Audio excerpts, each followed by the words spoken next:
នេះហេតំណេក៏វិកទ័រវិចមុងវិចភួយវិចមុងវិចភួយអីចាវិចតកទ័រទេហើយនឹងមហូបអាហារចំណៃតិចតួចដើម្បីយកមហូបនៅមាត់ទឹកកំពង់ព្រីងនិយាយទៅខានជូនកូនដើរលេងយូរហើយបងប្អូនគ្នាដោយសារតែមួយរយៈហ្នឹងភ្ជុំហើយគឺថារវល់លក់ដូរខ្លាំងមែនតើដល់ពេលចឹងទៅអត់សូវមានពេលជូនគាត់ដើរលេងទៅណាទៅណីទេថ្ងៃហ្នឹងមានពេលតនេបន្តិចក៏ឆ្លៀតជូនគាត់ទៅលេងមួយផ្លែចឹងទៅនេះក៏មិនមែនទៅណាឆ្ងាយបងប្អូនទាំងអស់គ្នាគឺថាមាត់ទឹកកំពង់ព្រីងនៅតែគាត់នឹងឯងនិយាយទៅបងប្អូនដែរ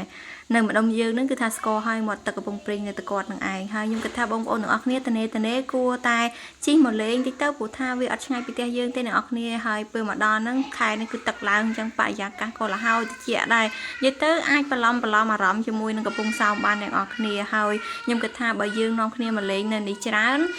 មនុស្សមកច្រើនអ៊ូអហ្នឹងប្រកាសជាសម្បូរអ្នកលក់អីអញ្ចឹងបងប្អូនដទៃទៀតក៏គាត់អាចលក់ដូរនៅហ្នឹងក៏អាចបង្កើនចំណូលគាត់បន្ថែមដែរហើយខ្ញុំមកនេះក៏មានមនុស្សដែរបងប្អូនគាត់ថា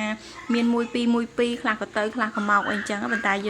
ញុំចង់ឲ្យយើងនាំគ្នាមកលេងឲ្យកាន់តែច្រើនទៅដើម្បីឲ្យកាន់តែអ៊ូអព្រោះថាកន្លែងហ្នឹងខ្យល់គឺលហើយមាត់ទឹកនិយាយទៅដូចខ្ញុំនិយាយចឹងអាចបន្លំជាមួយនឹងកំពង់សោមបានអ្នកនរគ្នាអញ្ចឹងបងប្អូនតនេអីល្ងាចឡើងមកមើលមាត់ទឹកកំពង់ព្រីងមើលថ្ងៃរៀបលិចនៅទីនេះបានណា